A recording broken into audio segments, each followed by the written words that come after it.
Pemirsa, kita beralih ke informasi lain.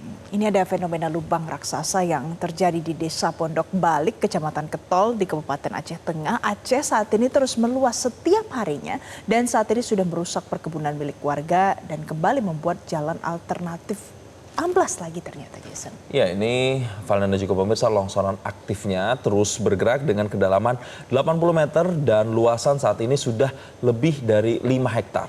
Dan ini dianggap mengancam rumah warga yang berada di sekitar lokasi serta permukiman. Dan untuk melihat bagaimana kondisinya, berikut kita simak liputan jurnalis Metro TV Muhammad Zakaria dari Aceh Tengah, Aceh.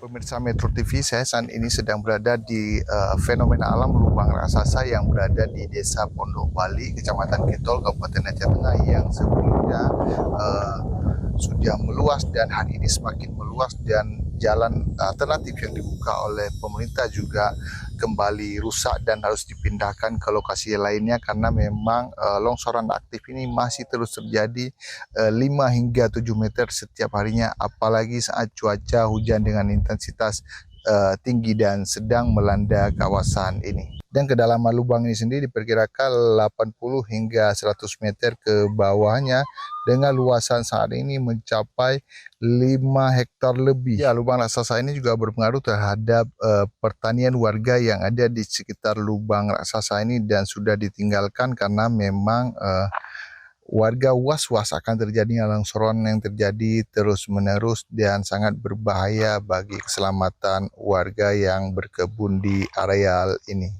Dan jalan alternatif yang sebelumnya dibuka oleh pemerintah dan saat ini tidak bisa dilalui kembali karena memang sudah amblas oleh longsoran aktif ini dan pemerintah sudah membuka jalan baru ke areal yang lainnya yaitu melewati Desa Blangpaku untuk menuju ke Kecamatan Ketol dan sebaliknya untuk menuju Kecamatan Wifesam Kabupaten Muara juga dengan jalan yang sama.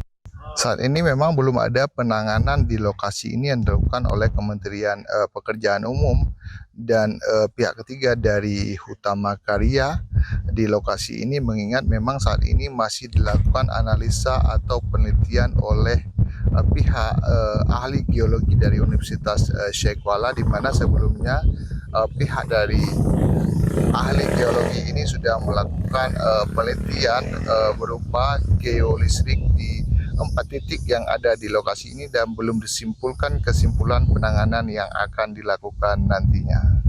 Bang, was-was nggak warga di Bang dengan longsoran yang terus terjadi hingga ini kabarnya sudah mau mendekati pemukiman warga, Bang? Ya sangat was-was Pak, dan terancam seperti rumah kita yang di atas ini kan. Ya gimana lah gitu. Maunya pemerintah ini cepat menangani gitu Pak. Berapa jauh nih Bang dari pemukiman Bang? Kalau kita sekitar 100 meter lagi Pak. 100 meter lagi Bang. Sejauh ini belum ada ini Bang, proses perbaikan dilakukan. Ya sejauh ini udah ada lah apa kan. Yang dari pusat pun udah datang Bang. Cuma seperti ini entah kapan diselesaikan untuk perbaikan. Ya, warga berharap semoga pemerintah cepat menangani lokasi lubang raksasa atau fenomena alam ini karena memang sudah sangat mengancam pemukiman warga setelah sebelumnya lubang raksasa ini telah merusak sejumlah perkebunan warga yang ada di sekitar ini. Dari Kabupaten Aceh Tengah Aceh, Muhammad Zakaria, Metro TV. Jadi pemirsa akan kami hadirkan ulasan terkini untuk Anda. Analisanya seperti apa terkait dengan lubang raksasa alias sinkhole ini yang lokasinya ada di Aceh. Sudah bergabung bersama kami ada pakar geologi lingkungan dan mitigasi bencana Ibu Dwi Korita Karnawati. Ya, selamat pagi Ibu Dwi Korita. Pagi Ibu. Selamat pagi. Assalamualaikum warahmatullahi wabarakatuh. Ya, waalaikumsalam. Terima kasih Ibu Dwi Korita sudah bergabung. Jadi kalau kita mengamati lubang besar atau sinkhole yang ada di Aceh ini sebenarnya termasuk dalam amblesan tanah atau sebenarnya ini kaitannya dengan pergeseran aktivitas tektonik begitu Bu Dwi Korita? Kalau melihat penampakan pada video tersebut dan tentunya di lapangan kan juga sudah diteliti, diamati. Kok saya lebih melihat ini adanya suatu zona lemah yang kemudian mengalami jadi pergerakannya itu lebih dikontrol oleh adanya semacam longsoran akibat air yang menggerus. Saya melihat juga di pojok pada lubang itu ada semacam kanal yang mengeluarkan air, dan air itu deras. Kelihatan sekali dari video itu, air itu deras dan cepat menggerus dari tebing di zona lemah tersebut. Tebing di zona. Jadi ini bukan sinkhole dan kita belum bisa langsung menyimpulkan aktivitas tektonik.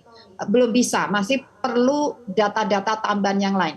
Namun yang fakta di lapangan adalah ada aktivitas penggerusan tebing dari lubang panjang ya, besar dan panjang itu yang menerus dan airnya deras. Kenapa mudah tergerus? Karena tanah di situ terlihat merupakan tanah yang kohesinya rendah, tanah pasir ya, pasir. Kalau dari data geologi itu disebut abu vulkanik yang berukuran pasir, dan itu memang labil, mudah menyerap air. Dan kalau tergerus oleh air yang keluar dari tebing, itu akan terus mundur atau maju terus. Makanya kecepatannya kan relatif tinggi. Meskipun tidak ada hujan, air itu terus menggerus terus. Sehingga beberapa kali melalui wawancara ini kami juga merekomendasikan, mohon air yang keluar dari semacam pipa atau kanal itu yang dikendalikan. Jadi disalurkan ke tempat lain, jangan masuk ke area lubang itu.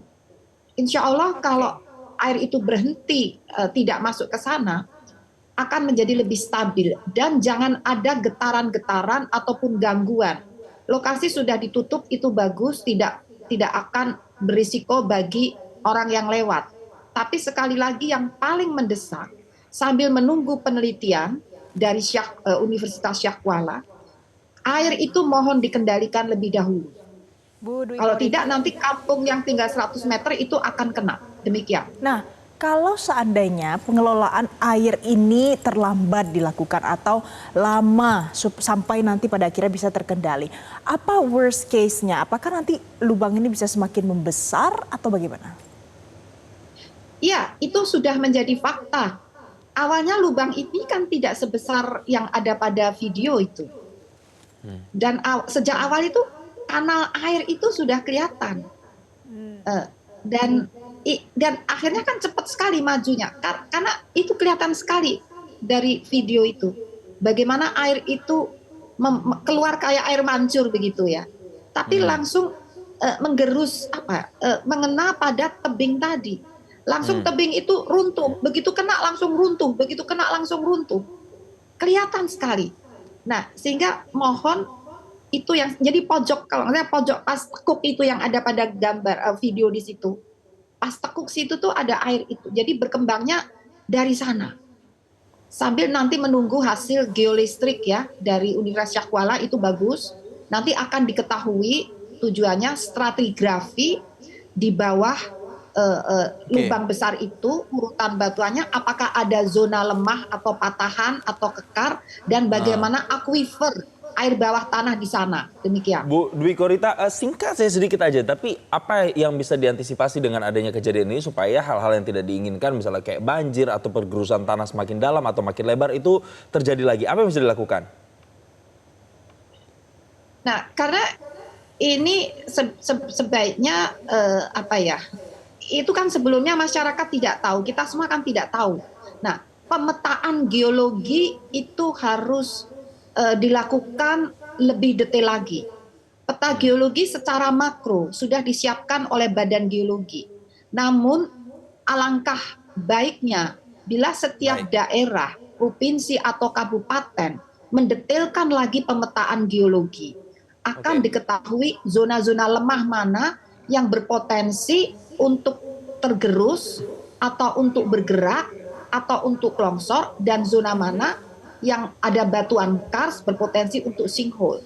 Jadi diperkuat pada pemetaan geologi, lalu digunakan untuk peta risiko dan tata ruang untuk mencegah kejadian ke depan agar tidak menjadi seperti ini. Demikian. Oke, baik. Jadi sebelum nantinya bisa dipetakan, perlu ada riset dulu ya Jason, dan mudah-mudahan ini bisa segera tertangani. Terima kasih Ibu Dwi Korita Karnawati, pakar geologi lingkungan dan mitigasi bencana, sudah memberikan penjelasan pagi hari ini untuk pemirsa Selamat Pagi Indonesia. Jelajahi cara baru mendapatkan informasi. Download Metro TV Extend sekarang.